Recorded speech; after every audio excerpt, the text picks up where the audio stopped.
So who we are. The School for Social Entrepreneurs helps people to develop strengths and skills and networks to tackle society's biggest problems. So we mainly work with social entrepreneurs, and we deliver learning programs and workshops and other support packages to help people develop their ideas. The School for Social Entrepreneurs. How do we support people?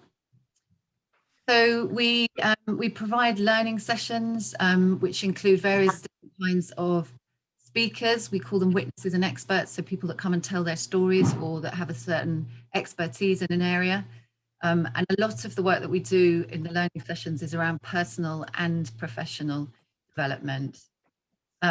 We provide this support network, so the cohort, and actually, Erica, you mentioned that initially around the value and of support networks around resilience, and that's something that we really advocate for on all of our programs and all of our support. So yeah, the support networks are a key part of it, and obviously funding, which is an essential part. We provide traditional grants. We provide something called a match trading grant, and in this case, for this program, we provide what we call a trade back grant, which we've developed since COVID, which I'll talk a bit more about later. Some of the outcomes from the programs: we develop business skills, emotional resourcefulness, social impact. So we get a stronger sense of social impact and purpose, and networks. Again, this community of support is essential in all our programs. So more specifically about the Heritage Trade Up program. So this particular program we're doing in partnership with the National Lottery Heritage Fund. And we will be working with 52 organisations from across the UK, and we'll be equipping people with the skills and networks needed to be more innovative, to increase traded income and financial resilience, and to create positive change within their organisations, communities, and hopefully across the sector. And we'll be doing that with these, again, with these three different areas. So this free learning programme, with this trade back grant, and with this community of support with your peers. A little bit more about the trade up program. So it's going to be delivered both, we're calling them blended learning offers now. So it'll be both online and in person. What that looks like is to be developed, obviously, and it depends on what happens in the world. Basically, the four, we'll be running kind of 4 cohorts, which will be based or recruited for in 4 different locations. That's Birmingham, Edinburgh in Scotland, London, and York in the northeast. The programme starts in October and will go through until June 2022. Although the grant period is from October 22 to December 22. Yeah, sorry, 8 online and in-person learning days. So they're the kind of the learning sessions, we call them, where you'll have a learning facilitator working with you and bringing in these speakers, but also doing other activities. Hopefully there'll be some site visits. We'll also be delivering 4 webinars, which are kind of more expert sessions. And you will also be a part of a smaller learning set, which is made up of about 5 or 6 people and their peer learning sets. Yes, just a bit of a note. So we are on this programme able to reimburse travel and accommodation expenses for all in-person learning days to a reasonable degree. So I hope that won't hold people back. The learning programme. So what you'll learn about, there are various topics that we covered, but these include defining your social impact measurement, developing your business plan and income streams, improving your leadership skills. So that's quite a broad term, but we will cover much of the leadership skills that you require to be a leader within the sector, and developing your network. Things that you'll gain, some of the outcomes. So you'll engage a wider audience by expanding your reach and increasing your social impact. Some of the business management and leadership skills needed to innovate, prepare for future challenges, and create the change that you want to make, both within your organisation and externally. And again, these stronger networks in the sector and beyond. So yeah, we talk about ourselves as learning slightly differently. So we don't teach. We're not a traditional place of education. We don't ask for essays or exams or textbooks. We do a lot of storytelling, so we bring people in to tell stories. We do a lot of group activities. We call them action learning programs that we do. So everyone on our programs are putting into practice what they learn, or going out and testing what they learn and coming back and reflecting. It's a very practical way of learning. And what's really special about this program is that we've co-designed it with this steering group, 3 of whom you've already met, and actually Stephen and Asha, I noticed, were in the group here today as well. But that's been really a real change maker for us in terms of helping us understand the sector, but also helping us steer the aims and outcomes of this learning program. So it feels like a very special program to us at the moment. Should we talk about the grant? Next one. So we call it the Trade Back Grant, and we're delivering it in order to get people back on tracks following the COVID crisis. So previous to COVID, we had a match trading grant, which was incentivizing people to start to trade, where you trade £1,000, we'd give you £1,000. So this is slightly different in that we will give you an instant grant of £4,000 to kickstart recovery efforts. And then following that, you can draw down up to £6,000 grant that pound for pound matches an increase in income from trading, again, to incentivize and help you recover and grow. Who's this program for? It's for 52 leaders in heritage organisations who want to develop and strengthen their entrepreneurialism. That's where SSE come in as the experts to support your entrepreneurialism.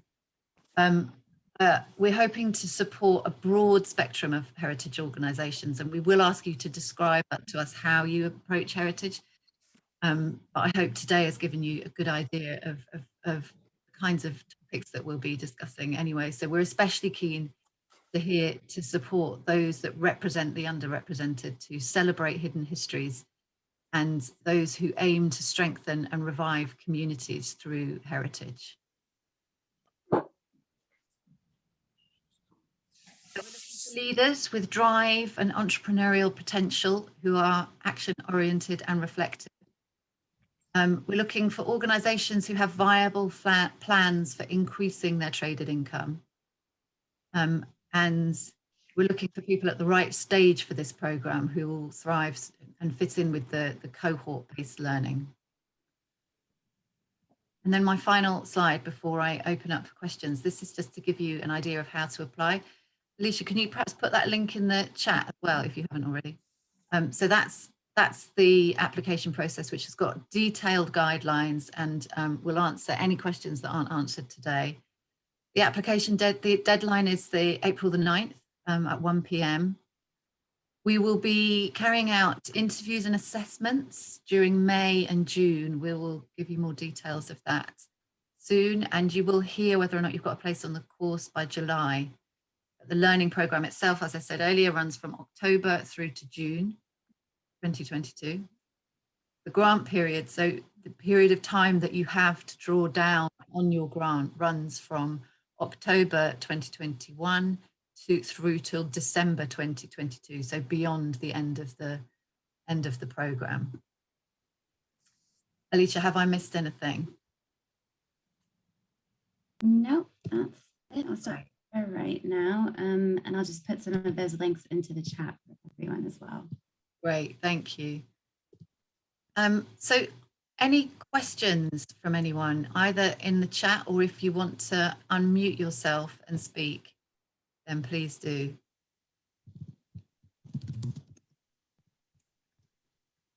Or raise your hand in a Zoom type way.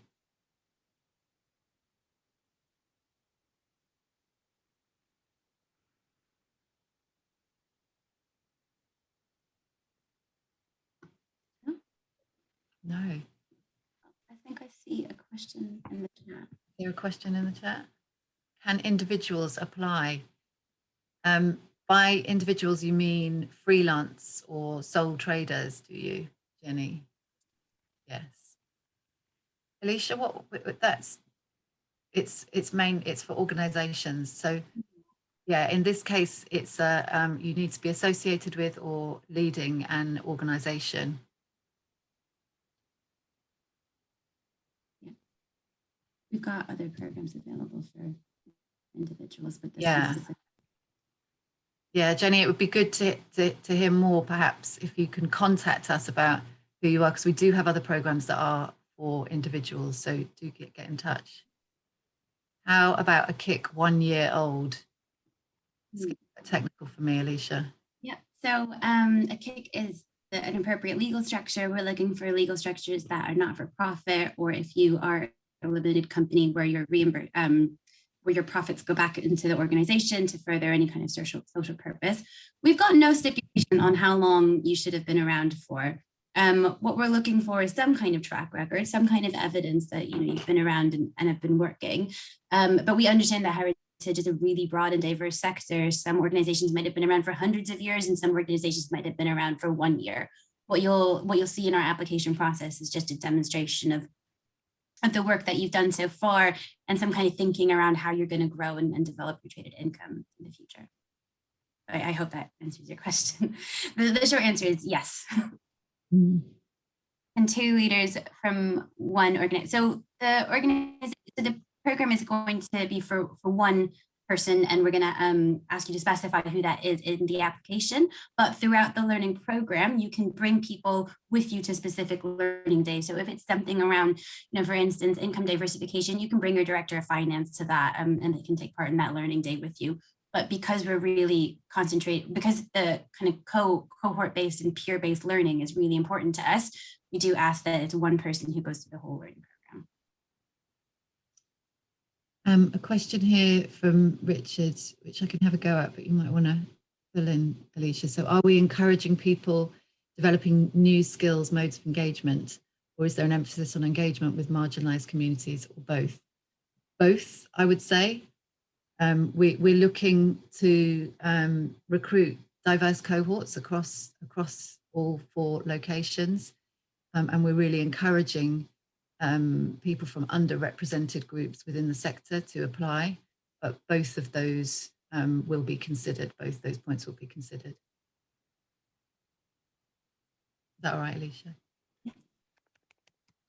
Can education establishments that has heritage at its core and mission statement apply? Oh, interesting. I don't see that question. No, sorry, that's come direct to me. So can establishments that have heritage at its core and mission statement apply? Yes, definitely. We will look at everything on a case-to-case basis. So I'd have to know more about your organization to be able to advise, but I think when we're looking at if you've got heritage in your organizing documents, in your governing documents, in your mission statements, and you're absolutely eligible. Mm-hmm. Yeah, I would also say to check the guidance notes for what we mean by heritage. We're quite broad in our definition, so do have a look at that. Any other questions? If you think anything after the fact, you'll have gotten an email from me earlier today. Do get in touch with us. If you call our office, our voicemails are monitored, so they do come to me periodically, but you should have my email now, so feel free to get in touch.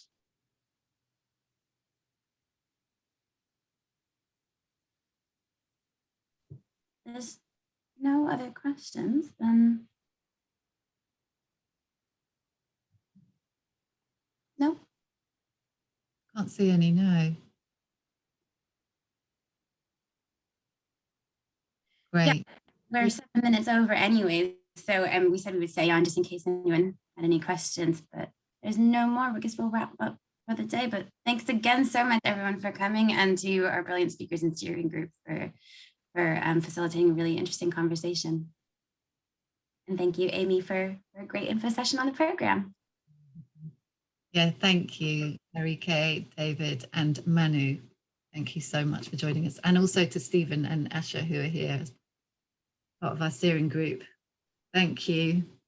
Oh, and Athos. You can see okay. Hola as well. Hi. All right. Thanks so much, everyone. Get in touch if you've got any questions, and please do apply. We're going to stay on for a minute or two, Alicia, in case anyone wants to stay on and ask questions. Yeah, sure. Happy to.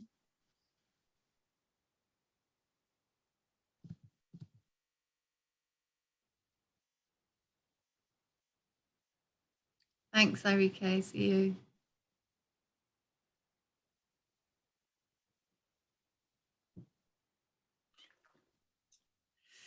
You can stop recording now, though. Oh, yeah. Hopefully.